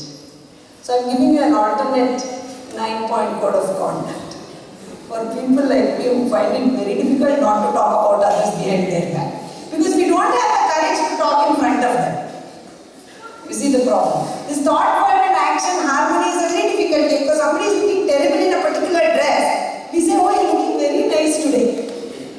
It is not true. But how can we tell them that? So this is the thing. So Swami said, first and foremost, easiest thing, first point of the 9 points. So it's very easy. Many of you would have experienced this. Swami makes everything look very easy. In those few minutes in the interview room, everything is possible, including that he has tricked us again. But in that moment, it felt very easy. And I'll share that with you. I'm still practicing, not even the first one yet. But I'll tell you. So he said the first point was, he said, have gratitude. That's very easy. Because we can have gratitude for all the wonderful things. We have the wonderful husband, the family, the children, job. In this bad economy, we have a job. We have a home. We're certainly better off than those homeless people that we try to feed on the weekends. So gratitude to the Lord. He said, if you have gratitude, the second point, he said, you will develop humility. Humility because you feel, my goodness, I really don't deserve all these things, but God has given it to me. How wonderful that Lord is. You develop that humility. Somehow He has given it to me. I don't deserve it. At least I have this. You develop humility. Gratitude leads to humility. What does humility lead to? Swami asked. Of course, it's better to be quiet with such questions. So we were quiet in the interview room. And he said, humility makes you have less ego. Egolessness. Because when you have humility and you know that what you have is something that God has given you, then where is the question of thinking, I am the person who did it and I got it? So, egolessness. That's the third point. See, he said, ఎంత easy చూడు. After gratitude, you will have humility. After humility, no ego. When you don't have ego, how can you dislike the devotional coordinator? You can't. You have to love them. You love everybody. So egolessness leads to love all. You love everybody. And if you love all, serve all. If you love everybody, you will automatically help. Nobody has to tell you. You will hold the door open. You see somebody carrying the heavy bag, say, can I help you? Not only to get that resume to go to Harvard. You know, sometimes we have the children asking us. I went somewhere to give a talk. She said, Auntie, has Swami ever told you? This was one of our young adult children. They asked me, Auntie, has Swami ever told you what type of activities we can do to build up a good resume to go to one of the Ivy League colleges? This was a question I had never even thought that I would one day have to answer. So I said, no, I'm very sorry. So, not serve all to go to Ivy League, but love all, and therefore it leads to save up. So we've come to number 5, Swami said. So gratitude leads to humility, humility leads to egolessness, egolessness leads to love. If you have love, you will serve everybody. If you serve everybody, one day or the other, you will see the divinity in all. Because you will realize that your ability to serve also is God-given. So you see divinity in all. When you see divinity in all, you will automatically do Namasmarana because you see the glory of God everywhere. And you will say, my goodness, look how wonderful this God has created. And my wonderful friend Lata Swaminathan sitting here, I'm very happy she's here. When she and I talk, this is the kind of conversation we have.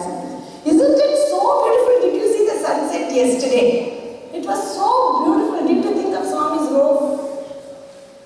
So when you see divinity in all, you automatically do Namasmarana because everything you will think of Swami.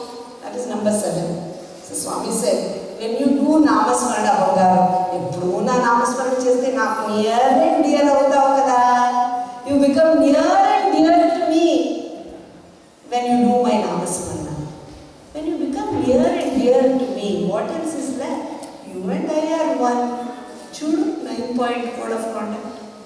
All you need to do is to start with gratitude. Start with gratitude. It's easy. So beautifully Swami said. So this is the sadhana for all of us. So maybe if we start with that small thing, be thankful for the people around us, for the good community that we have. Be thankful for the fact that on this rainy day, instead of sitting at home and watching some TV, we are all here thinking about Swami. Gratitude for the people who organized it. Gratitude for me that you all took the time to come here 2 hours because you made your time to come here. Gratitude will start this whole process, Swami said. So maybe that is easier sometimes to start in this way than go. So I was thinking like this. Well, I was thinking one day that I can say this in a talk, but people will say, and Swami always says, my life is my message. When can I see Swami having developed this? If he is telling us to do this, when has Swami done this? So I began to think, and I could think of so many things that Swami did. You could see was an utter sense of humility to everybody, that Swami used to serve everyone. The Narayana Seva, if you look at some of the old videos, you will see Swami bending and straightening, serving hundreds of villages. I remember I was a small child like Manurmukhi here sitting in the front. I was a small girl in Puttaparthi and it was Navaratri. And our whole family had gone there to Puttaparthi, and Swami in those days during Navaratri used to do Narayana Seva there. And all the people around the villages around Puttaparthi used to come. It used to be quite hot at that time. And all my old aunts, there was nothing there in Puttaparthi in those days of early 60s. So there was a Patishala that Swami had started for Veda teaching. And in that Patishala there was a big kitchen where all the students the food was cooked for the Patishala students. And my aunts would cook there. So Swami would tell them to cook a big vessel of sambar bhat and yogurt rice and pongal and all those things. And when the villagers came and sang about 10:30 in the morning, all of you would have been to Puttaparthi, you know where the Ganesha statue is there now. Where the big banyan tree, if you enter through that entrance, there was no Ganesha statue, only that banyan tree was there. In that place, all the villagers used to sit and Swami used to serve them personally every single month, 10:30 after the bhajan. In those days the bhajan used to be from 9:30 to 10:30. After 10:30 bhajan was over, Swami used to serve till almost 2 o'clock. Every villager that came, Swami would serve. So we were all young children. We would be running all over the place trying to be of help, though the elders would try to shoo us away as we tried to do with the children. And we were all standing there, and Swami was serving, but like I said, bending and straightening for hours in that hot sand. He was not wearing footwear also. It was all sandy area, very hot. Suddenly he came to a mother with a small baby in her lap, maybe 10 months or 1-year-old baby. And he was serving, and he turned to us children who were all standing there trying to help and said, go to the Patishala and bring milk for the baby, because the baby can't eat this food. So obviously, when Swami tells in front of Swami, we all want to do seva, forgetting that he is omnipresent right here in Woodbridge. So everybody ran, some 10 of us, whoever could run fast, to the Patishala. And there, of course, they were boiling milk all the time to make coffee, because all these ladies who were cooking were constantly drinking coffee because they had to cook so much food. So the milk was boiling. And they poured it into one steel cup. And one of the cousins, we all ran back, each of us fighting to show Swami that we had done Swami. By that time, Swami had passed forward in the line. He was still serving. And we knew that he had asked us to give this lady the milk for the baby. So we handed the cup to her, and Swami must have passed almost 15-20 ladies. He had gone further. He stopped and suddenly turned and Bundu, he said, stop, wait. And quickly, Swami used to walk very fast in those days actually. He came very fast and took the milk from our hands. Churu, it is so hot. If you give this hot milk to the baby and puts its mouth on the cup, it will burn its tongue and lips. Go and bring another cup. So again 10 of us ran to bring that one cup. Came back all running. We all want to show we are doing. Only one person is carrying the cup, but everybody is running. So we brought it. And I cannot forget the image of this Sai Mata. Please remember these incidents. When you sing the bhajan Sai Mata Pita, remember these incidents. What does that mean, Sai Mata Pita? Let's remember that when we sing the bhajan. You will sing with more devotion. He stood there and cooled that milk for 2 or 3 minutes, touched it with the tip of his, and he said, see, you should test with this finger because that finger is very delicate to know how hot the milk is. Touched it with the last finger. It's cool. He said, give the milk. And he said, see, doing seva means not just running and bringing something and giving. You have to give the right thing to the right person. To the baby, that rice is not okay. You are giving milk, but don't give boiling hot milk to that baby in your interest to do seva without even thinking. So with such humility, can you imagine this Swami who has this whole universe in the palm of his hands, standing there and cooling the milk for this village woman's child? Humility. Where else do we have to look?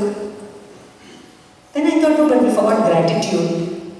What is there for Swami to show gratitude? He has created all of us and everything that we have. What is there for Swami to show gratitude? He is the Jagat Guru. He is in this world. He has come to teach. But then I remembered the incident. There was a lady, I may have again repeated, I may be repeating myself. But somehow Swami is making me take this path today. Konamma in Puttaparthi. Poor lady selling peanuts outside the compound. Inside, everybody had sent her out of her house because she was widowed, her children, everybody had said she was inside the compound. Swami said, if you are going to stay inside the compound, you have to do some work. Illiterate lady who had no education from the village but had the bhakti to understand who this Lord was. She said, okay Swami, every day after your dinner, I want to wash your dishes. And bring the water for you from the well. Because in those days, there was no water in Puttaparthi. The well water had to be drawn, the water would be boiled, and the hot water would be taken up to Swami's room in a bucket for Swami to take a bath. So this was her job. She would wash the dishes after Swami's lunch and dinner and breakfast. And she would draw the water from the well, boil it. At 3 o'clock in the morning, she would be up boiling it so that whenever Swami said ready for bath, my grandfather used to take the bucket of water for him. My granduncle, this is my father's uncle, he was the one who used to look after Swami from 1943 to 68. He was Swami's personal attendant. He used to look after him. So he used to take. So this lady was serving Swami. Very intelligent, she asked him. So, because she has to wash the dishes that Swami has used, she would be the first person there in the dining room when Swami is having his lunch. So, as soon as Swami finishes lunch, he will say, Konamma, Isko. And from his plate, she would be the first person to receive prasad from Swami. See, you must have heard Swami telling the story of how Hanuman asked to snap his fingers when Sri Rama yawned. That kind of a seva this lady took, washing dishes and water. So she was serving Swami for many years. We all used to see her. Used to serve. She got sick one day when we were all in Puttaparthi. And after bhajan, Swami suddenly called my father and said, Padma, Konamma is very sick. There was no general hospital also in Puttaparthi, let alone super specialty hospital. She has to be taken to Bangalore to be treated. Let Kamalama, that is my mother, and Jagadish, my brother, let them both come in the bus. You and Geetama, as a small girl, you take Konamma in the car to Bangalore and get her treated. She's very sick. So suddenly we had arrived in Puttaparthi. Immediately Swami told us, my father, to leave with this lady. So Konamma was made ready. She was very sick and she was brought to the car. And since I was young, Swami said, you go in the car. My mother and brother were to take that long journey of bullock cart and bus and train back to Bangalore. So we got her into the car and she didn't have anything. Then poor lady with 1 or 2 saris in a bag and she could not even walk. Came and sat here. And I can see the image of Swami. Suddenly, 5 minutes, just wait, he said.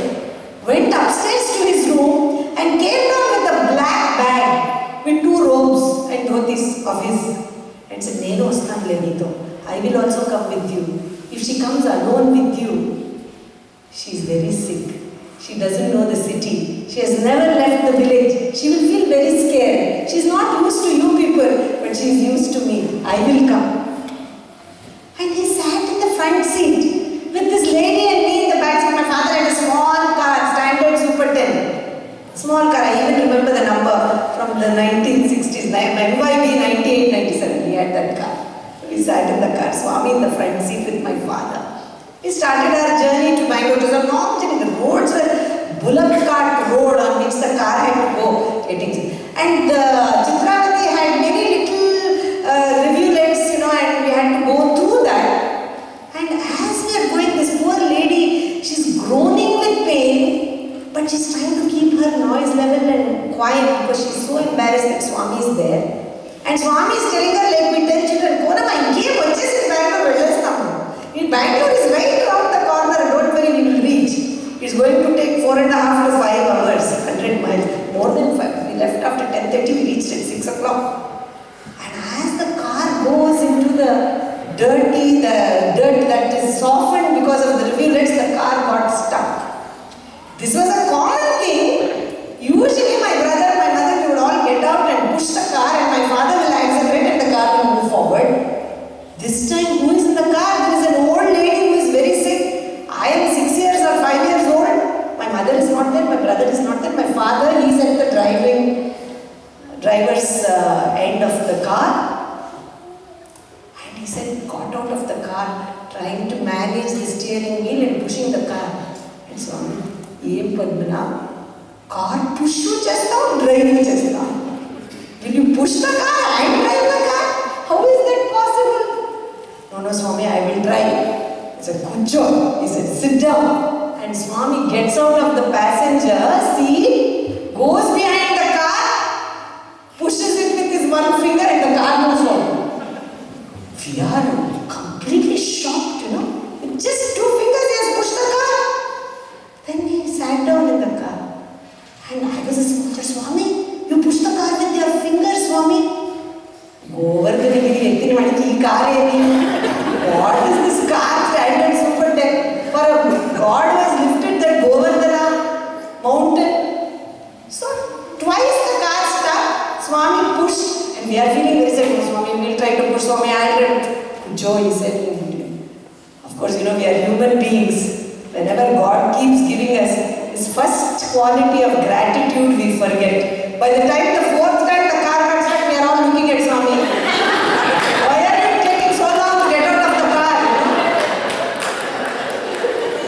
This is how we human beings, no gratitude for what we have. Forget about God, we don't have gratitude even for what our parents have given us. What to say about the Lord that we can't even see.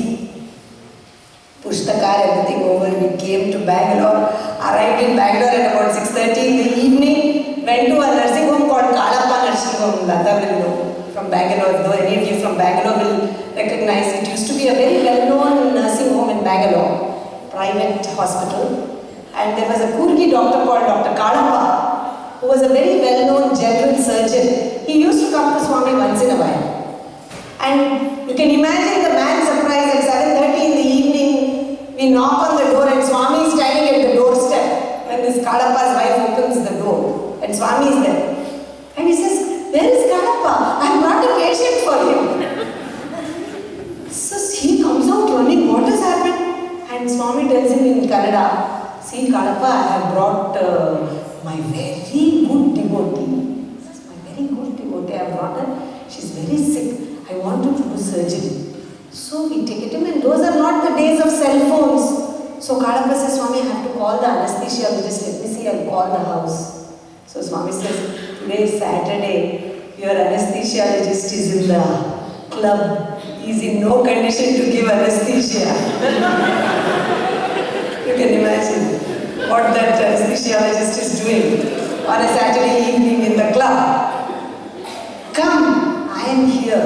So much to poor Kalappa's tension, Swami goes behind him into the poti, materializes some vibhuti, puts it on Konamma's forehead and said, "Konamma, nidrapo, go to sleep." This was the anesthesia. And poor Dr. Kalappa had to do surgery on this woman with utter tension. This is the test of faith. This is the test of faith. And I have the beautiful memory of Swami sitting on the hard wooden benches of Kalappa nursing home, waiting for the surgery. And my father saying, Swami, let us go home, Swami. Dr. Kalappa will take care of her. We will come and see her in the morning. It's already 9 o'clock. Swami has left Puttaparthi at 10 in the morning. No lunch, nothing on the way. Yeah. Usually we would pack everything and come, but because we left suddenly, it's not like the Puttaparthi of today, where we have so many restaurants on the way. Come, Swami, let us go home. Swami will take you. He says, no, Padmanabh. Can you imagine this poor village lady? When she wakes up in the hospital and opens her eyes and she sees the tubes and the lights and the bed, she will be petrified. She has not seen anything in her life. She has never stepped out of the village. I have to wait for her to wake up. If she sees me, she will feel assured. So he sat there for 1 hour. She had a burst appendix. And after the surgery, Dr. Kalappa with the mask, everything comes out, Swami. Surgery is over. So the poor man was a nervous wreck because when will this woman wake up? No anesthesia, only vibhuti. And Swami came into the OT, patted her. Konama, lay. How much are you sleeping? Wake up. She opened her eyes. Swami, she said, don't be scared. Choose light to the tube, blood dictionary, all that is explaining to her. They've given you glucose, they've given you blood. Don't be scared. Everything is fine. He's a very good doctor. I'm going to Padmanabh's house. I'll stay there in the night. Tomorrow morning, coffee తీసుకుని వచ్చేస్తా. I'll bring coffee for you. After that, at 10 o'clock in the night, we arrived to my father's house. My mother, if you will remember, is still traveling from Penagonda to Bangalore because she has left Puttaparthi. In those days, the journey would take longer than what it takes from USA to India. 22 hours. She still has to come. We arrived there, we opened the lock, go into the house. We have none of us eaten and we taken my father, typical of his generation, didn't know where the kitchen was unless he looked at the house plan. Now we have come into the house and there are no restaurants at that time. At Bangalore, at that time we didn't have so many restaurants and it's 10 o'clock in the night. To feed Swami, and Swami laughing, Padmanabh, annam chesedani vastunda? Do you know how to make rice? My father doesn't know how rice looks like, let alone cook it. I am 6 years old. Naaku raadu Swami, poi choose vasta. I'll go and see if I can get some sambar and rice from some restaurant. Ippudu evaru raa teesintaru? Who will open it this time? Come, naaku vastundi. I know how to cook. So Swami comes to my mother's kitchen, cooks rice. Miriyal char chestanu, I will make pepper rasam. So my father, very embarrassedly standing in the kitchen, watching Swami make rice and rasam. For him, for Swami and for me. And we ate it. And coffee pudi will be there, coffee powder will be there because Kamdama loves coffee. Tomorrow morning I have to take coffee for Konama. In the flask. By the time all this is done, of course, early hours in the morning, my mother came. Next morning, Swami went and saw Konama again, gave her coffee, blessed her and said, I'm going to Vrindavan. When you are better, you stay with, when the doctor releases you, you stay with Padmanabh for a few days and then he will bring you back to Puttaparthi, he said. And my father took him. Why did Swami do all this? This doctor of doctors who materialized the vibhuti and gave her anesthesia, could he not have cured her in Puttaparthi? Why go through this whole drama? But for him, life is a drama. It says, play it. She had her karma to go through. He had his drama to play. And he wanted us to learn the first step in the 9-point code of conduct, gratitude. When we asked him, Swami, why did you do all this? Yenduka, you are asking me why I did it? He showed utter surprise. Swami, why did you do this? You could have cured them in Puttaparthi. Yenduka, every day for the past 15 years, she has boiled my water for my bath. For 15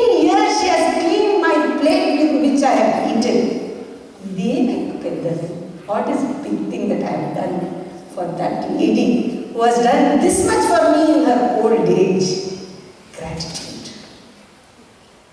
See, Swami has not asked us to do anything, but he himself has not done.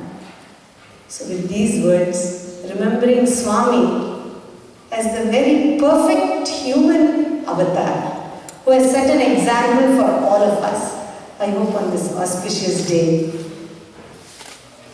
of Vaikuntha Ekadasi and Sankranti that is around the corner, we will all at least start practicing a little bit of gratitude for all of the things that he has given us in this life, including becoming so easily available to us. He who has not been available to great seers for hundreds of years of sadhana, even after hundreds of years of sadhana they could not see him, but he was so easily available to us with all the faults that we had. So with this gratitude in our hearts, I hope the new year will bring all of us the desire to practice what he asks us to do, which he himself has done. Wishing you all a very, very happy 2014, Pongal and many of the other festivals to come this year. Sai Ram to all of you.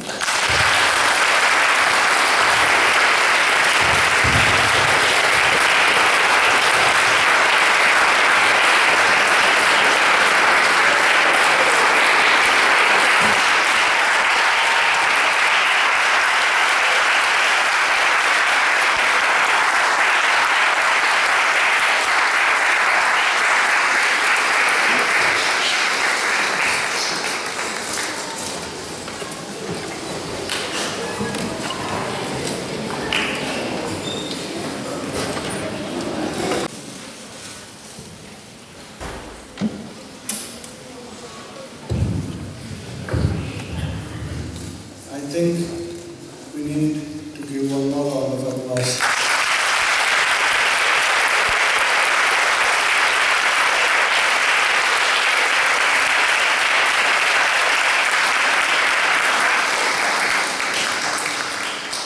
Before giving a word of thanks, I want to just say little work which has been done behind today's day.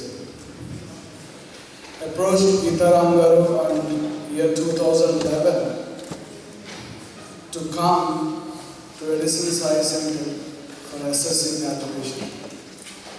As Rajan Bhai said, she said no.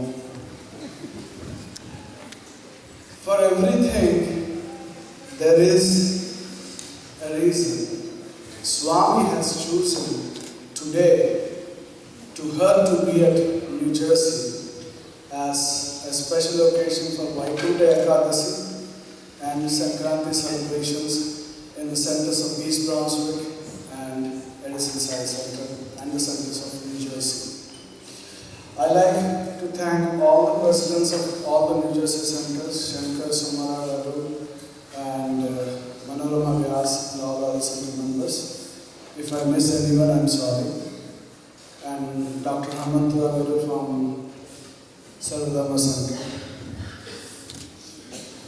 We have tried every time our main event takes place in Kiddy Kipwal camp. The hall was booked even before Baba's birthday for this event. Because I approached Geetaram Guru to come for Dashera function. If not Dashera function, Baba's birthday. If not Baba's birthday, Sankranti. I think this is the day Swami chosen her to be in our area with this very bad weather climate. She has drawn from Maryland today and she's going to return tonight to Maryland. Thanks for all the efforts you have made.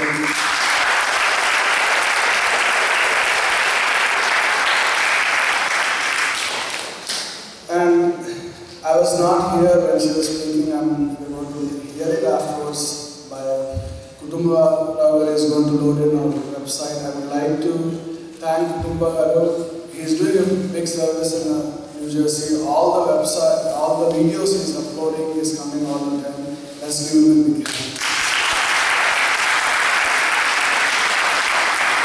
But here and there, I heard a little bit. One is diabetes, is what we all need to take care of, and we also, so it's good. And And the second is 9 point of contact. This Edison Science Center want to do as a practice for all the classes of SSC and for study circle, but we never kept it in practice. I think this is the day, from next Sunday or moving forward, we should implement in our center, in our study circle. And I would like to thank the Woodbridge Township for giving me this facility. It's a wonderful, beautiful hall. Within a day, within 2 days, everything was done because we didn't get the hall on November. December 28th, I came to know we're not going to get key for January. January 4th, the hall is booked on Monday. And thanks for the township and for Rajan Bhai for helping us in getting the insurance and all.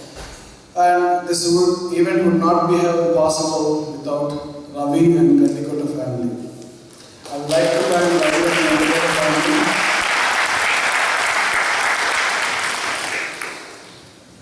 And to all the members who has been present here and participating in our Sankranti celebration.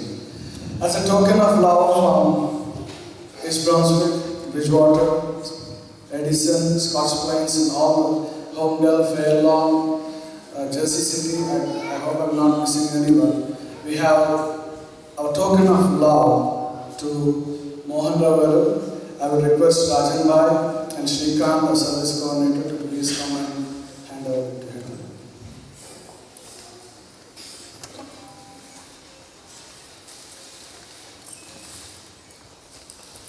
Thank you.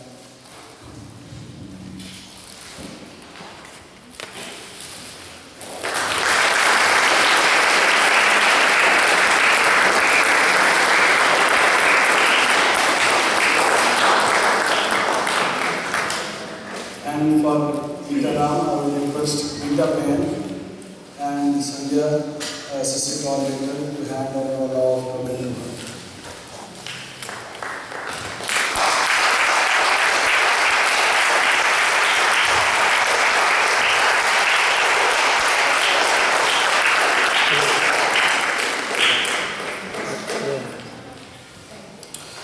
And to all surprise, I would like to give a token of love to Rajan Bhai, who has been working hard, and we want to recognize our Edison Science Center. I would like Bapuji to please come and hand over the book.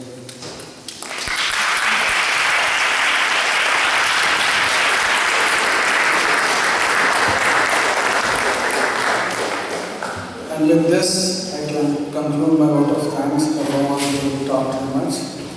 We will have a couple of bhajans. After that, the aarti will be done. And the prasad is already made to go packets. I request everyone to please take prasad and have a safe journey. Sai Ram.